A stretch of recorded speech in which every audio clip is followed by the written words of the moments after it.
8h18, vous recevez Bernard Poirette en direct du Salon de l'Agriculture, Samuel Vandal, le président des jeunes agriculteurs. Monsieur Vandal, bonjour. Bonjour. Merci d'être au micro d'Europe 1. Au moment même où le président de la République arrive au Salon de l'Agriculture, vous allez d'ailleurs le retrouver juste après cette interview. Il est revenu de Bruxelles sans accord sur le budget, notamment sur la politique agricole commune. Est-ce que vous lui en voulez ou est-ce qu'au contraire vous dites il a bien fait de ne pas signer ce truc-là ? Écoutez, je ne connais pas à ce moment-là la teneur des échanges qui a eu lieu à Bruxelles. Je pense qu'il n'y avait pas assez d'argent. Il n'y avait pas assez d'argent. On s'est, la profession, mis d'accord avec le président de la République sur un budget conséquent, c'est-à-dire un budget de la PAC avec juste les impacts du Brexit, rien que le Brexit, juste le Brexit. Donc si aujourd'hui ils n'ont pas trouvé d'accord, il n'a pas signé, c'est que cet accord-là n'était pas respecté. Alors le problème en fait, il apparaît, c'est qu'en Europe, il y a deux camps. Il y a les fourmis, les pays scandinaves, l'Autriche, etc., qui disent aux cigales dont nous faisons partie, vous coûtez trop cher et notamment vos paysans coûtent trop cher. Aujourd'hui, non, il a clairement redit hier, entre autres, qu'il fallait un budget conséquent pour l'agriculture parce que c'était notre souveraineté alimentaire et qu'il fallait accompagner les agriculteurs. Oui. On y croit, ça va être compliqué, la bataille n'est pas finie. La négociation est renvoyée donc au mois de mars avec l'ensemble des présidents des États membres. La bataille, entre autres, avec l'Europe de l'Est et l'Europe du Nord va être compliquée, on le sait, mais en tout cas, il faut qu'on arrive sur un bon accord sur cette politique agricole commune. Il en va de notre souveraineté alimentaire, comme je le disais tout à l'heure, et du maintien des agriculteurs sur tous nos territoires. Samuel Vandal, est-ce que vous en avez marre que l'opinion publique, actuellement, vous voit essentiellement comme des pollueurs, des massacreurs de la nature, et non plus comme des gens qui nourrissaient le pays ? Je ne suis pas sûr que tous les concitoyens nous voient comme des pollueurs.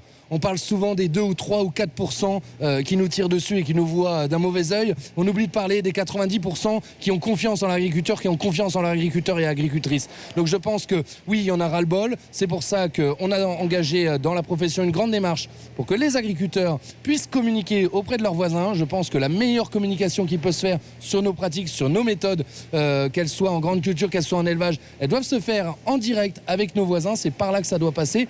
Et puis, on s'occupera aussi de voir pour faire des grands spots publicitaires, pour rétablir la vérité. Parce que derrière, en fait, les conséquences de cet agribashing, si on peut dire ça, c'est comme ça c'est qu'on est en train de démotiver l'ensemble des jeunes qui veulent se lancer dans l'agriculture. Alors, les démotivations, elles viennent bien sûr par la rémunération qui n'est pas toujours là, mais elle vient aussi et surtout par le fait que l'agriculteur est tout le temps montré du doigt. Et les jeunes se disent, mais moi, pourquoi je vais aller faire ce métier-là alors que ce métier n'est plus reconnu et qu'au contraire, on nous tire dessus. Donc je pense qu'il est temps qu'on mette un gros stop à cet agribashing, qu'on aille de l'avant, qu'on communique positivement. Certes, dans l'agriculture, tout n'est peut-être pas si rose que ça. Il faut peut-être faire encore évoluer quelques pratiques.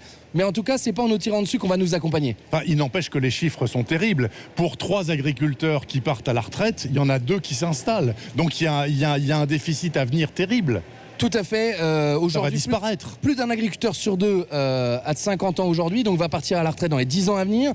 C'est un vrai enjeu de demain, le renouvellement des générations. C'est pour ça qu'avec le gouvernement, on a déjà fait plusieurs propositions sur des aspects fiscaux, sur la transmission des exploitations, pour favoriser l'installation de jeunes sur nos exploitations, sur les exploitations. Et donc, il est important d'aller plus vite.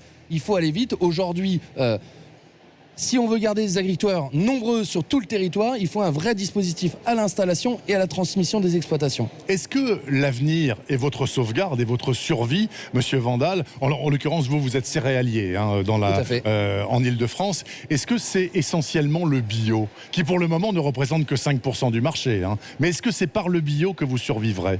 Je ne pense pas. C'est par la capacité de notre agriculture à être diverse. Ouais. C'est-à-dire qu'aujourd'hui, il faut produire une alimentation pour tous ceux qui sont en face de nous et il faut être capable de s'adapter aux attentes sociétales.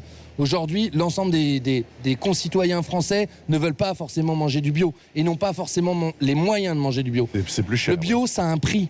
Ça a un prix. Aujourd'hui, quand une exploitation passe en agriculture biologique, les rendements sont plus faibles, la production est plus faible et donc ça coûte plus cher. Et ça, je le rappelle, parce que se dire qu'on va pouvoir manger du bio pas cher, entre autres chez Leclerc, pour pas le citer, parce que c'est du bio qui vient pas de France, c'est pas ça qu'on veut. Moi, je pense que ce que veut le concitoyen, c'est avoir une agriculture plus locale.